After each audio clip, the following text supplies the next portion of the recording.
Okay. Good afternoon, everybody, and thank you for joining us today. I want to welcome the senior leadership team to the session as well. They are here to answer any questions you may have at the end. Today marks the beginning of an important conversation about the future of Rehab. As many of you know, I joined the organisation earlier this year, and over the past few months, I've had the privilege of meeting colleagues across our services and businesses, visiting locations, meeting the people we support, and hearing directly about the incredible work that is taking place every day. What has impressed me most is the commitment, expertise, and passion of our people. Every day across Rehab, you are helping to create opportunities, promote independence, support participation, and enabling people to reach their true potential. Today is not simply about launching a stakeholder engagement process for our new strategy. It is about beginning a vital conversation that will help shape what we do and how we deliver it over the next 5 years. Our current strategy, Delivering Our Future, guided Rehab through a period of significant change and achievement. We have strengthened services, invested in our people, embraced innovation, increased our advocacy impact, and continued to support thousands of people across Ireland and beyond. You should be very proud of what has been achieved. While it is important to reflect on our progress, it's equally important to look ahead. The world around us has changed significantly since our current strategy was developed. Thankfully, there's an increased focus on human rights, equality and inclusion, underpinned by Ireland's National Human Rights Strategy 25 to 2030. Expectations regarding inclusion, equality, accessibility, participation and co-production have increased, and there's a greater expectation than ever that people will have a meaningful voice in decisions that affect their lives. As a rights-based organisation, we see these developments as more than external trends. They challenge us to continually reflect on who we are, how we work, and how we can best support the people who rely on our services. As we begin developing our next strategy, there are some important questions we need to ask ourselves, and I'll touch on these later in the presentation. The answers will come from all of us: employees, people we support, students, families, partners, and stakeholders. Because the strongest strategies are not developed in isolation. They are built through meaningful engagement with the people who know our organisation best, and that is why your participation is so important. I encourage every one of you to get involved, be open, be ambitious, and help us shape the future direction of Rehab. Thank you all for joining us today and for everything you do on behalf of the people we support.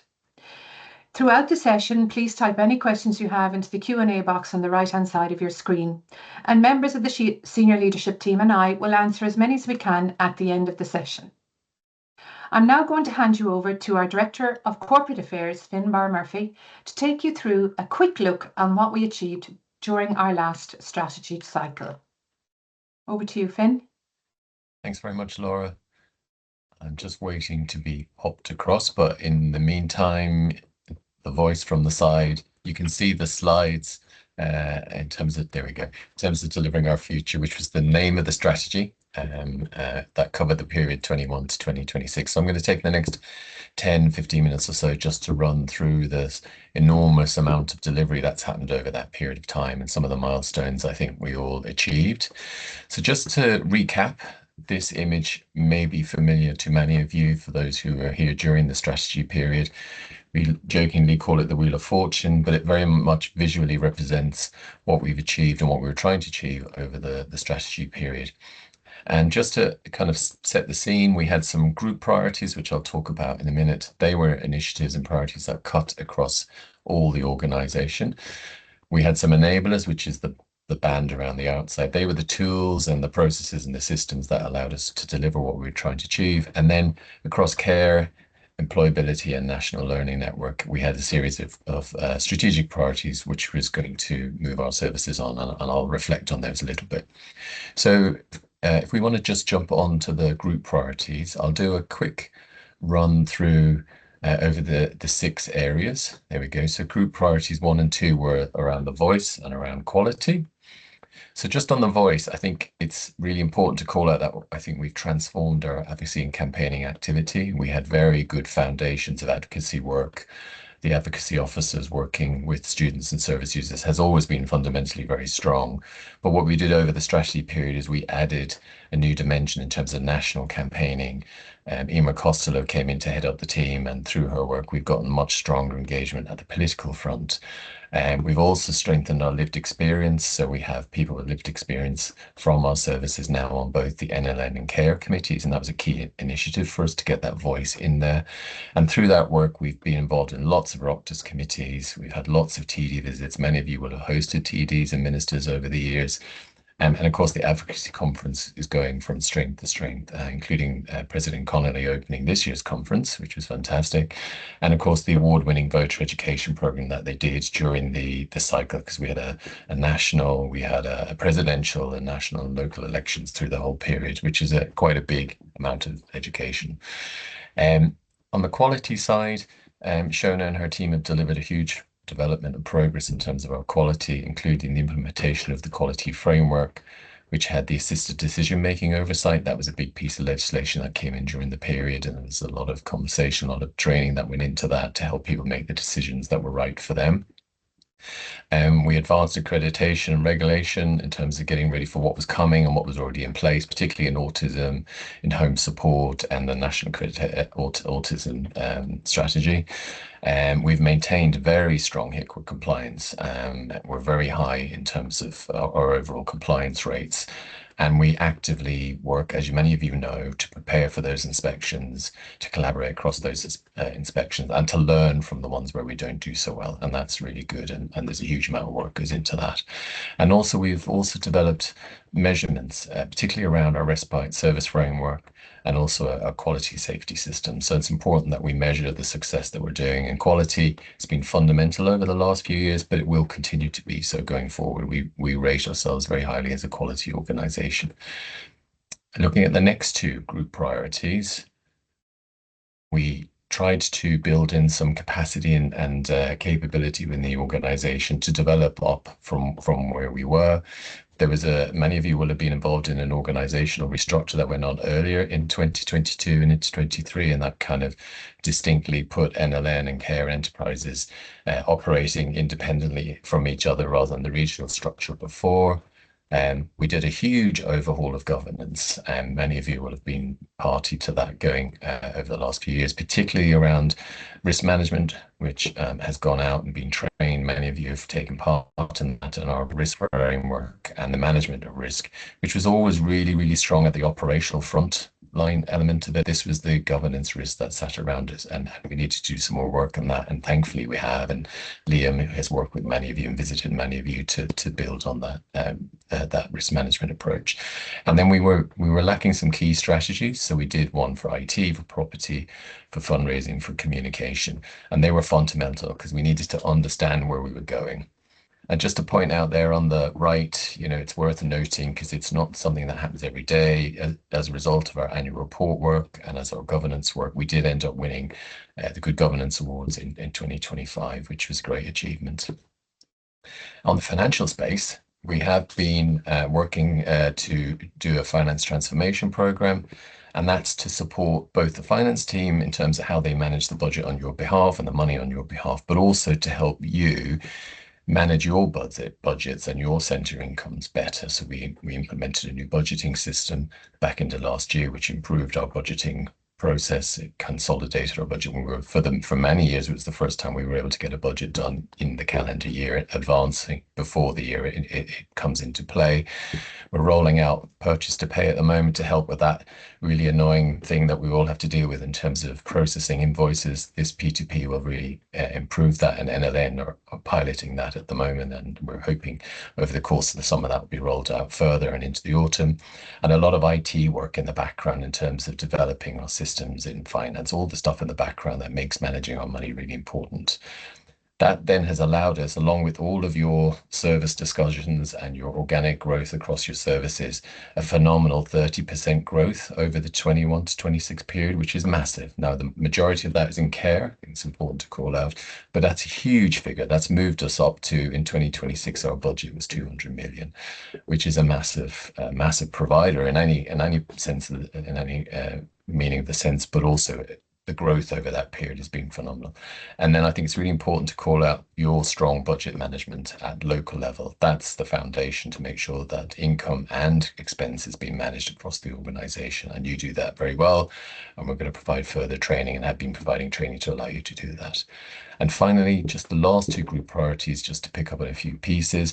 We relaunched ourselves as a fundraising strategy. There's a picture of many of us on the left doing the abseil, which is one of our recent campaigns. Paudie, if any of you watched the Traitors, joined, as did Owen, myself, and Emer from this SLT. We're in there somewhere. And then we launched ourselves off the side of the building for a good cause. And hopefully we'll be doing that many more times and you'll be able to join as well. I think we had something like 40 people jumping with us. Jumping's the wrong term, but abseiling with us. And it was a great day out. But I think this is a really big area for us to continue to now develop and grow. We weren't a fundraising organization in any real meaningful way. The board were very keen that we move in that direction, and we kind of went from 0 to 1 million, and now we're counting and growing on that. And it's really important to be able to deliver the things that you want to see in your centres, whether it's the rooms that you need, whether it's the gardens that you need, those additional add-on bits that were not funded from the state. And then environmental sustainability was also a key objective. There's a lot of demand from students and service users to be active in this place, as well as employees. And we were very successful over the period where we've achieved our reduction of 25% in our carbon footprint, which is excellent. And that's allowed us to have a really strong relationship with the regulator in this space. They've given us over 200,000 in funding across centres, and then they put nearly a million in funding into College East, and that's because we were able to demonstrate that we do reduce our footprint, and we've rolled out green champions and networks to help support that over the organisation. So just jumping onto services, fundamental in terms of looking back over the last few years. Rehab care, service development. I think the first thing to call out, many of you will know that we have multiple award-winning services. Every year we do really well in the healthcare awards, no exception this year as well. We've delivered 13 new residential services, 2 additional respite services, 6 day services and hub locations. And also we are looking to design the needs of day services that align to the needs of older people. And as those older people change and as the needs change, we need to reflect and evolve those day services. And that's very much ongoing, being led by William and his team as well. On the CareLink side, the important thing around CareLink, and Gráinne, who's on the call, advocated very strongly that CareLink had a presence in this strategy.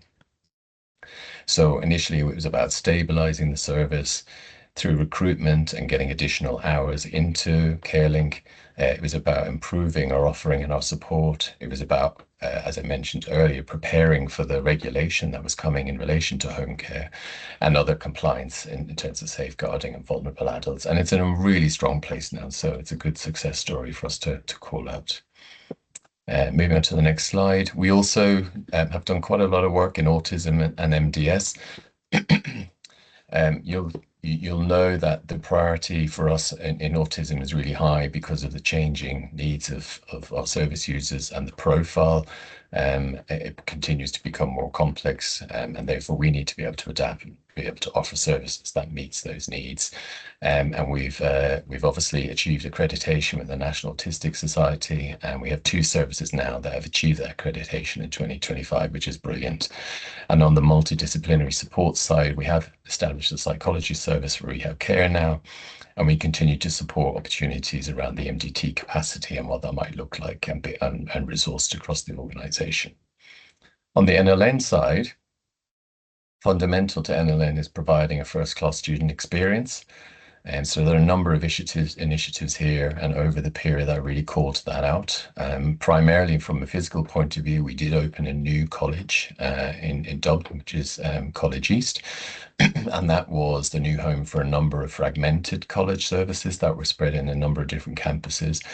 It's a fantastic facility. It's had a lot of attention, it's got a very vibrant college atmosphere, which is definitely the direction of for our NLN service going forward.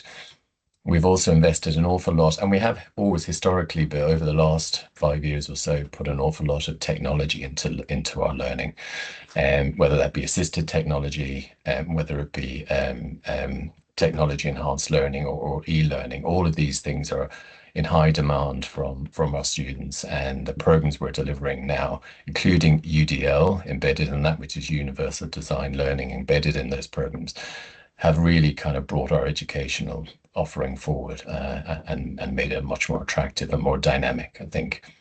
I think the other thing is we have a lot of co-design built into our e-learning programs, and 100% of our locations have now migrated to a new student platform. And thankfully, I don't know if many of you use it, but thankfully Compass, which is our old legacy payment option for students, is going. We'll be gone by the summer, and that's a great achievement to achieve. And also for centre secretaries, I hope the new offering will make your lives a lot easier. And we have a new Impact app rolled out to track work placements. We are very successful at placing people into work placements, and this will help track and monitor that and support those students.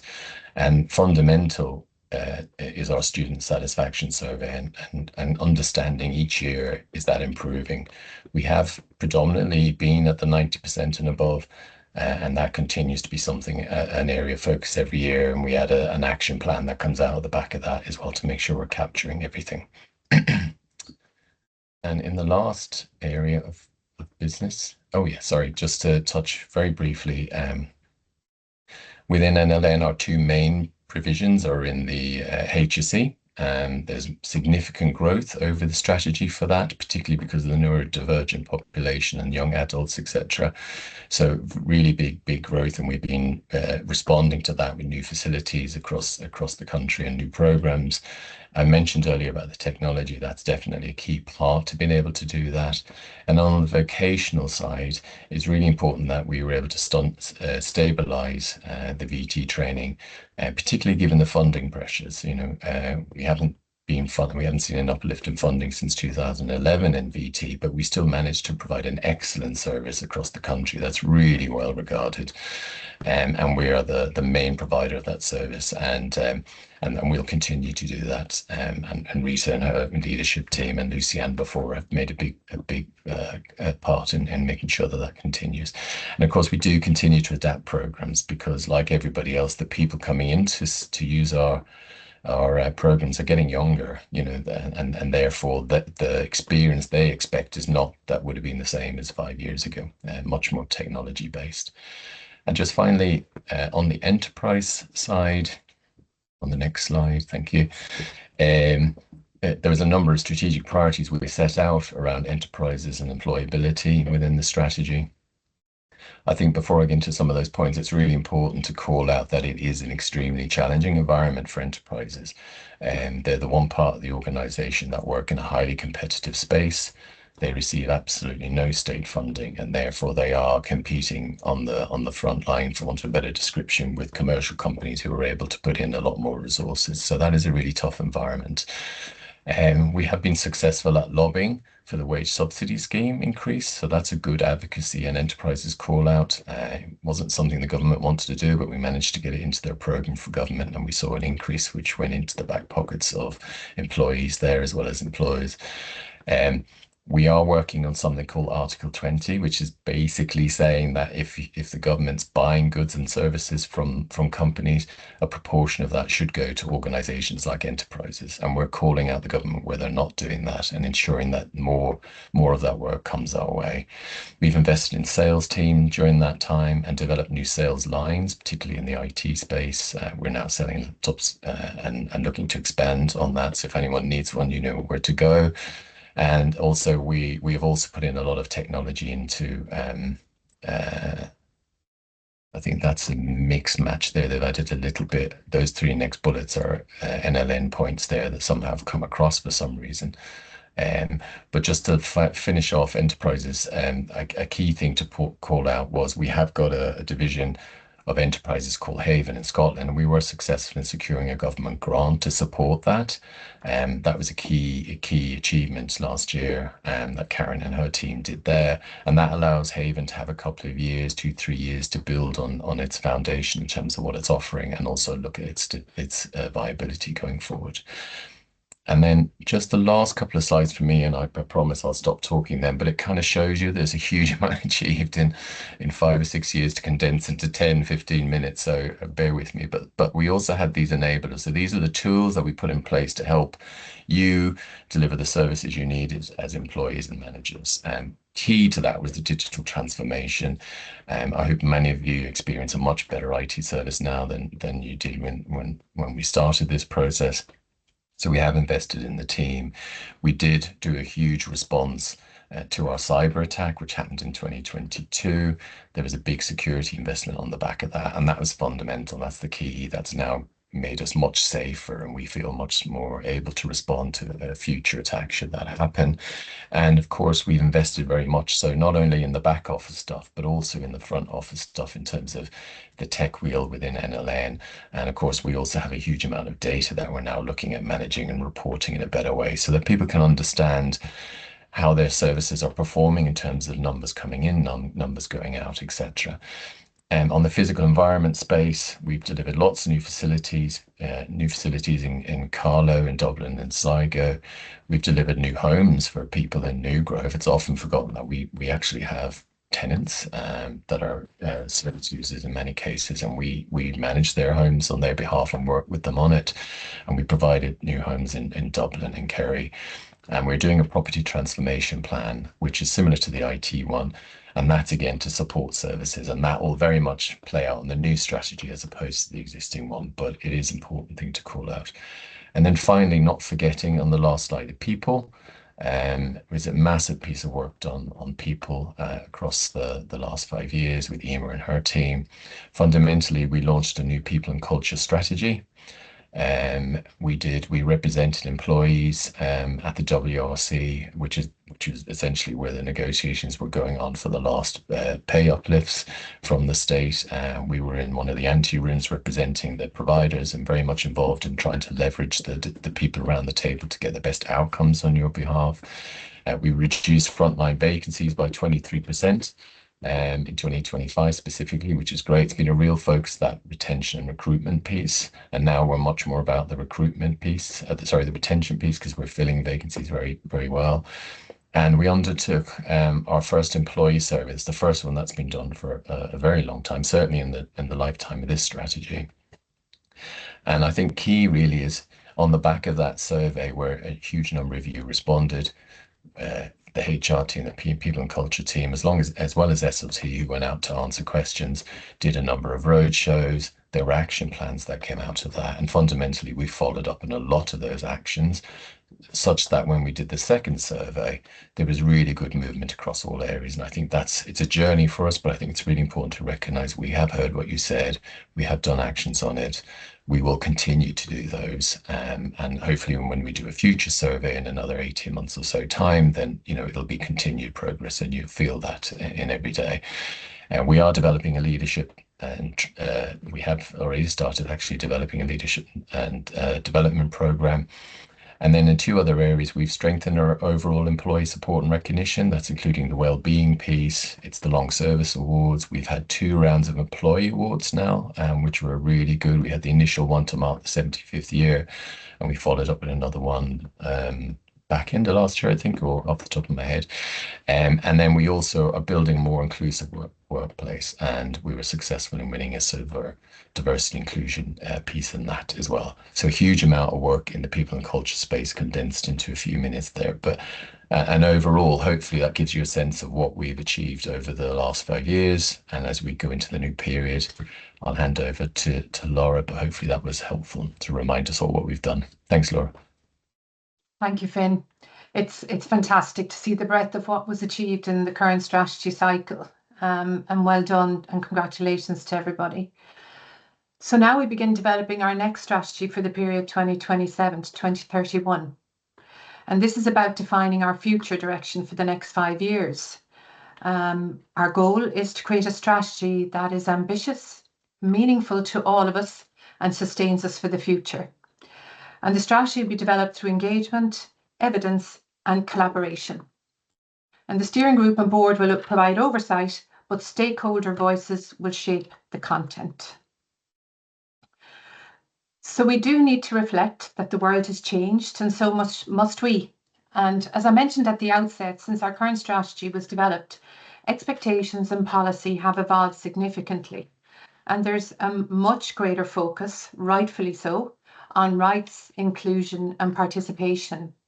More emphasis on co-production and lived experience, greater advances in technology and assistive technology, changing demographics and growing expectations from stakeholders. And we need to ensure that our next strategy reflects this changing environment. Principles that should and must guide our future. And these are principles that we would really want people to reflect on throughout the engagement process. From today, as you're preparing to engage in the actual consultation, really think about what and where you want us to be. These principles include rights-based approaches, person-centered supports and services, how we truly serve the people we're privileged to support and to achieve their best possible life, inclusion and participation, how we learn from and collaborate with those with lived experience, how we work in collaboration, partnership, how we innovate and are accountable, how we always focus on continuous quality improvement and always strive to do better.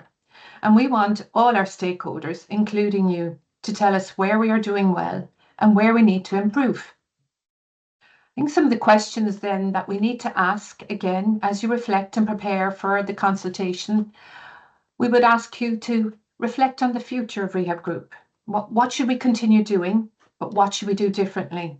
And how do we really strengthen and build on the work of the amplifying the voice and supporting our people and engaging with our people? How do we strengthen those rights and participation and co-design?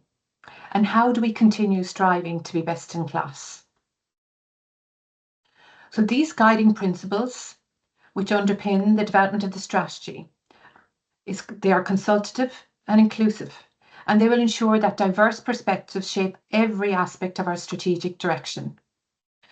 They are that our strong strategy must be informed by diverse voices. Different stakeholder groups bring different perspectives.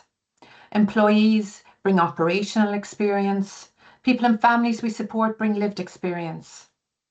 Our funders, partners, and the board bring strategic insight. And all of these perspectives are intertwined and equally important. So from a stakeholder engagement perspective, our goal is to hear from as many stakeholders as possible. And this engagement process has been designed to be broad, inclusive, and accessible. And from our approach, we will gather and use feedback throughout the strategy development process.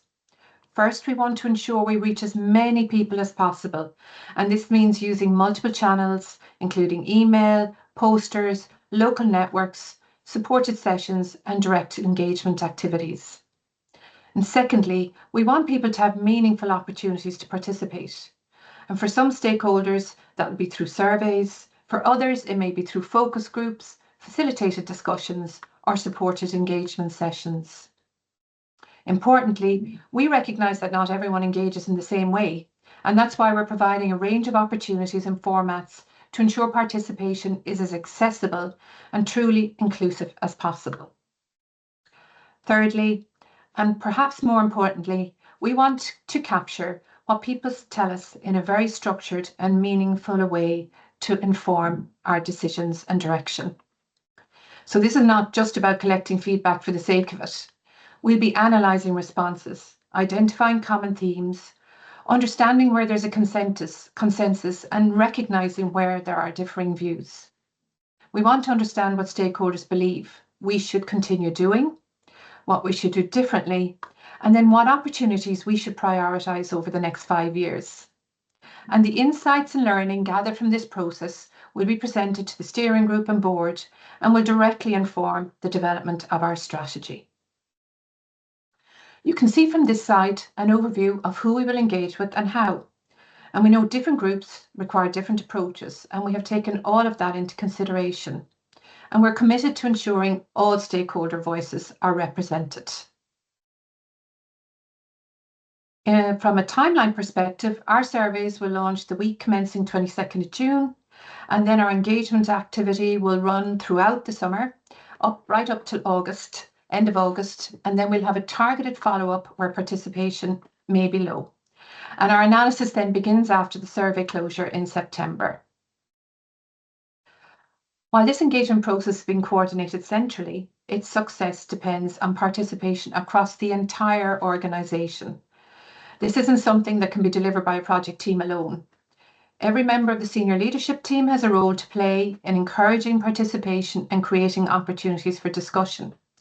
Equally, our managers and local leaders will play a critical role.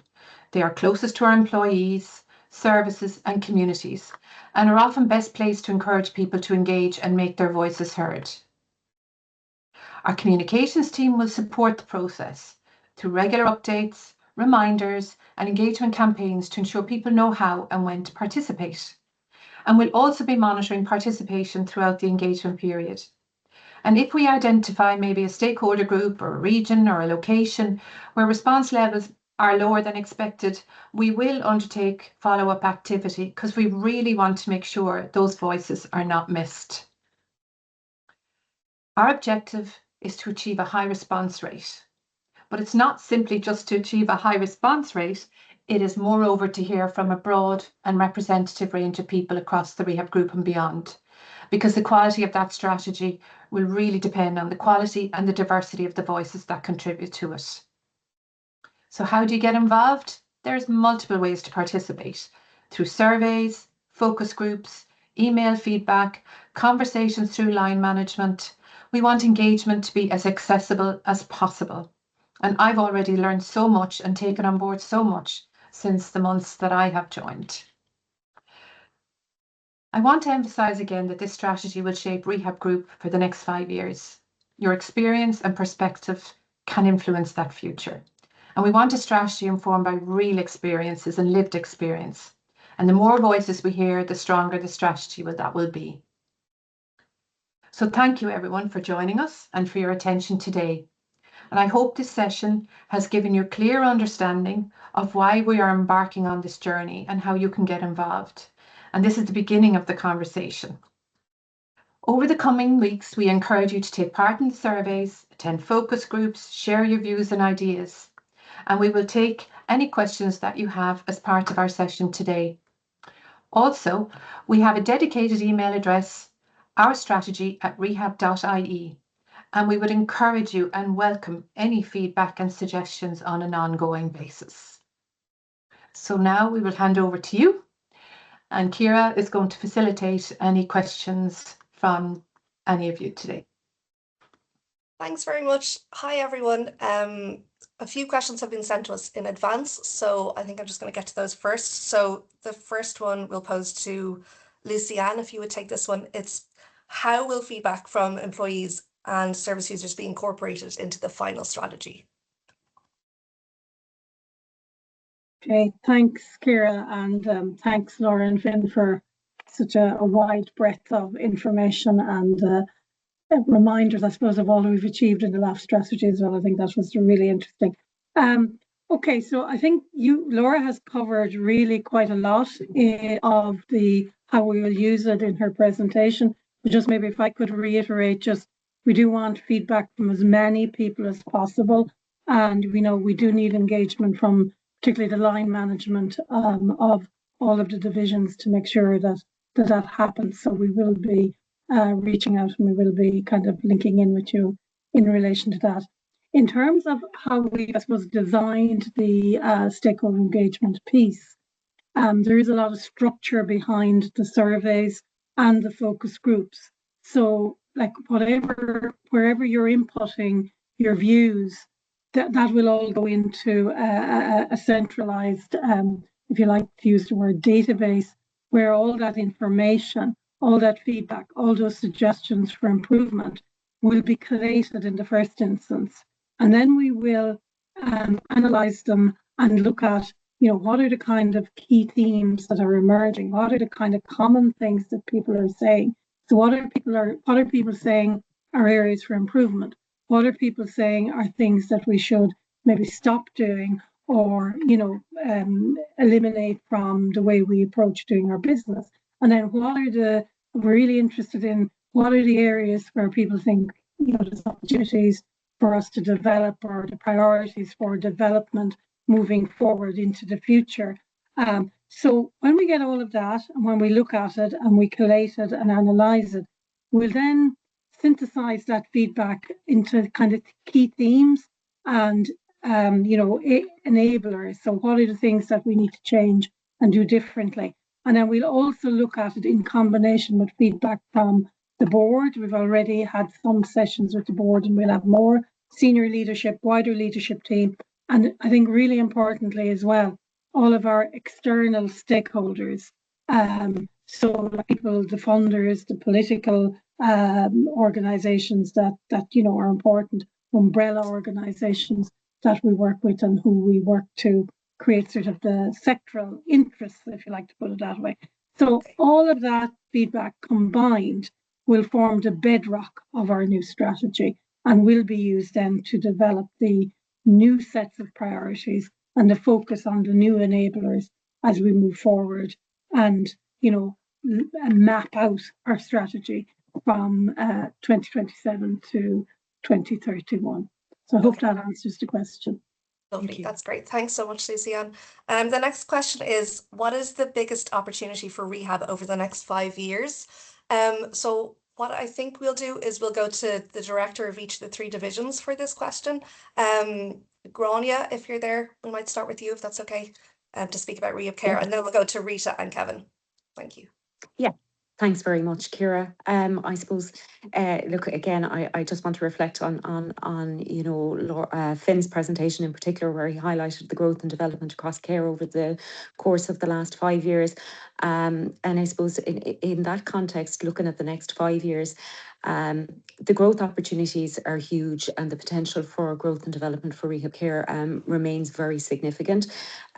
However, we need to change the way in which we do things. So looking at the external drivers, there has been policy change, say, for example, around the provision of housing for people with disabilities, and we need to better position ourselves to deal with the implications of that. There has been changes in the structures in the HSE. We've moved over the course of the last strategy from the familiar CHOs to the RHAs. So again, we need to be able to position ourselves better to manage all of the challenges and also the opportunities that come along with that. We've seen differences in the way that day services are provided, and again, it's about changing to do that. We really have laid some very, very strong foundations over the course of the last 5 years. I think one of the things we also need to do is look at what we're doing day to day as well. So it's about looking at what we're currently doing. Can we do that better? Can we do it differently? Do we need to do it better? Do we need to do it differently? So we need to be able to respond to those aging with a disability in our services. Again, a huge factor of success. People are living longer, but we need to be able to respond to those needs, whether it's environmental or whether it's age-appropriate supports around medical needs or whatever that looks like, or day-specific supports. So we need to look at that. We also need to understand and appreciate that those being referred to us from the HSE are presenting now with more complex needs. And those complex needs are being presented in terms of housing and accommodation requirements, but also respite. So we need to take a closer look at what that looks like. Do we need to move to different models of accommodation within our offerings? So that is something that we will need to look at over the duration of the next strategy. I suppose most importantly, what we need to consider is we need to be able to set ourselves up structurally to respond to the growth and development potential that is coming our way on a continuous basis.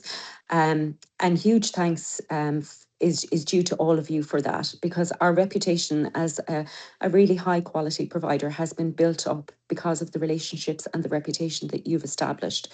I do need to kind of reflect on our multiple award-winning services and also our high compliance levels.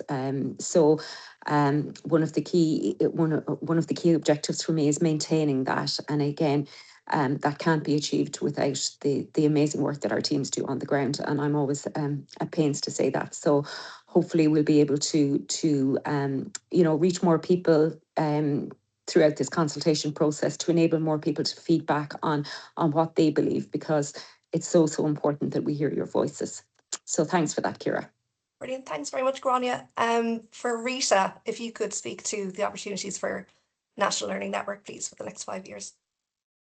Thank you, Ciara, for the question, and thank you to Laura and Finn for the reflection over the last strategy.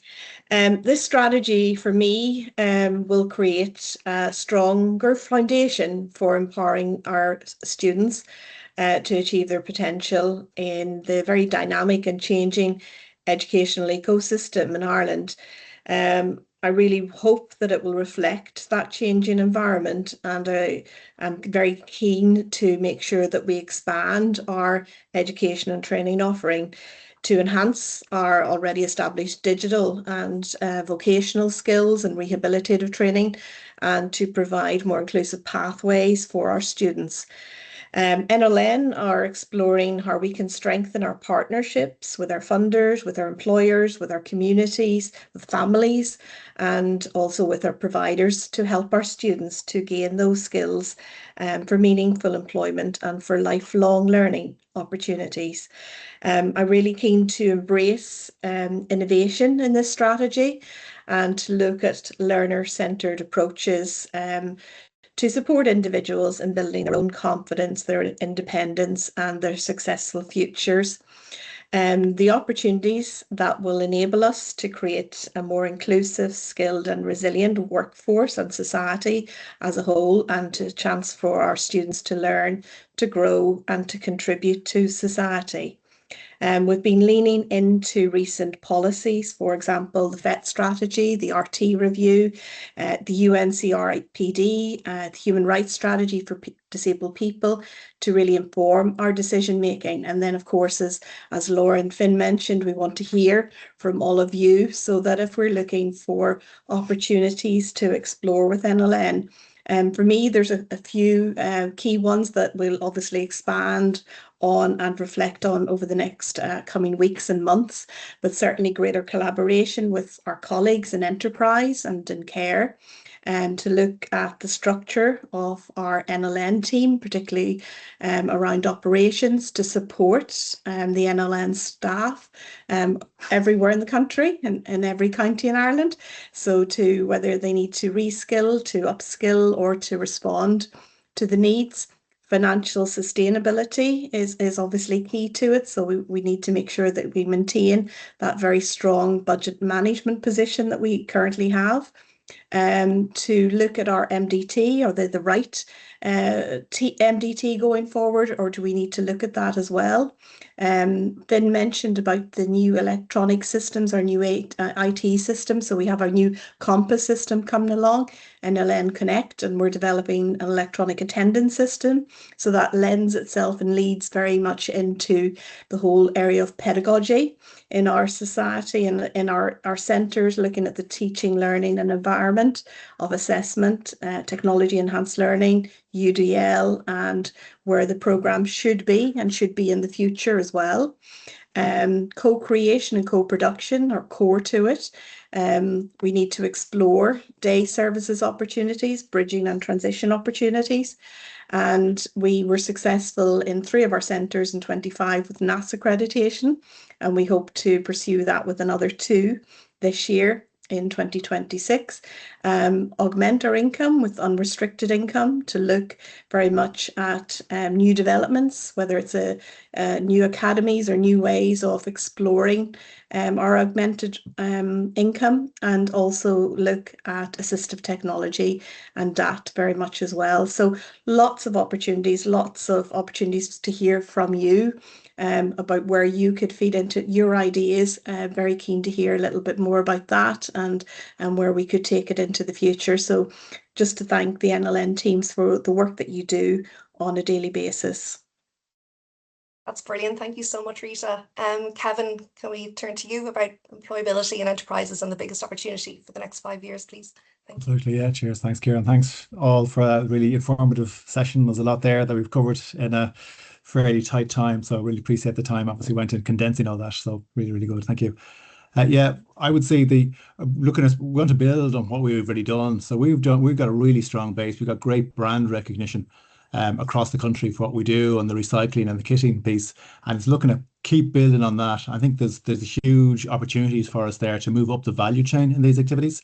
So at the moment, it's kind of some of the work that we do, and it's kind of fairly low base. So we can do things like, for example, we do some work with stripping items for electronic items, but we could actually take them apart a bit more and move up the value chain and start getting some more value out of this and giving more jobs. It's all about getting more jobs together for people.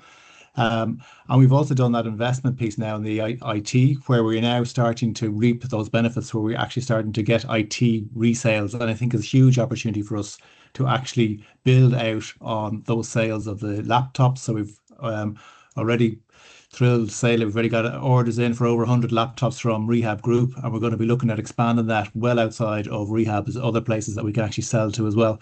So there's huge opportunities there as well. And it's another way of just building out that brand and that image that we have of enterprises and the wider Rehab Group too as well. And building on that, it is then by doing all this additional work, it's all about then employing more people, but it's also moving us into a role where we're giving more people experience. So it's not just direct employment, it's also giving people experience of working in in the employment settings in our locations and that. And key to that for me too is greater, as Rita mentioned as well, is going to be greater linkages in with the NLN too as well. I think there's huge synergies that we can tap into there between NLN and enterprises and building on that forward. And looking forward to, I'd also be looking at building again on, we're kind of at the cusp of a lot of work has gone through different iterations of what we call the Work Ready program, which many of you would have come across. And we can actually keep building on that. It's gotten out to a very strong position, and we can keep engaging on that and keep pushing that out. It's focused very much on Dublin at the moment, but we'll be looking at going nationwide there. And then the partnerships that we have with stakeholders, we have done a lot of work with advocacy on areas like the wage subsidy scheme and Article 20. And again, we see there that there's great opportunity that if we can just tap into that and open the minds of some of the officials on those things, on those items. And we have done, we can see there's chinks there. So we're just going to keep prying away at that. I think so there's great opportunity that will actually benefit us in enterprises, but also actually the wider charity sector too as well, and social enterprise as well. So again, so they're kind of my perspectives at this stage of what we'd see coming down the line, but I really value anybody else's and other people's views and inputs on this, because it's wider than just any one person's perspective. It's very much looking at the enterprise team who have kind of delivered a lot in this so far, but also also the wider organisation and how the wider organisation sees that we can fit in with the Rehab Group and what are the synergies that may be there. Great, that's great. Thank you so much. I saw there's a question in there from Rosaline, but Finn has answered it, so thank you very much for that, Finn. We'll do another question. So one that was sent to us in advance is, how do we ensure that harder to reach employees and service users are engaged with on this strategy? Emer, would you be able to take that one if possible? Yes, sure. Thanks, Ciara. I'll be brief on this because I think, in fairness to Laura, has covered off quite a lot around how we're going to do it. But I do think that there's a couple of key messages, and you've probably heard everybody say it. The first thing is, we want to make sure we hear from everybody, and we need everybody to know we're building our strategy now, and it's really important that we hear from you. So if there's one thing that I'd say to take away, if every person who's here can take away from this session, is to say that we're actually building our strategy and we're all going to have the opportunity to input. And my colleague who sits beside me or works alongside me, make sure that they know that too. And make sure that you're bringing it back to talk to your service users or students to say there is going to be an opportunity for your input. So let me talk to you about how that might work for you. And I think both Grania, Rita and Kevin all talked about how important and all the exciting things that we're going to do. Laura flagged you in terms of we're going to do it through emails, through surveys, through focus groups, through emails. So what we're saying to you is we are absolutely open to hearing. We've created multiple ways for you to use those. If they don't work for you, let us know, because we'll design something else to make it work for you. But the big thing is we want to hear. So if you could take that away with you, I think that would be a really brilliant message. Thanks, Ciara. Okay, guys, I think we've run over time. So thank you to everybody for your attention and for staying on the call. It's been really, really good and insightful. Laura, would you like a final word? Thank you, everybody, for participating today. But most importantly, reflect now and use every opportunity to share your voice. And remember, during this period, Rehab in the next strategic cycle will be celebrating 80 years. That is just an incredible achievement. And so during the period, we must remember how loud, proud we can bring forward on that and how we can really influence policy, but then truly celebrate. So all of those ideas to make this next strategy something truly lived and memorable for all of us, we're really looking forward to that. So thank you, everybody. Thank you.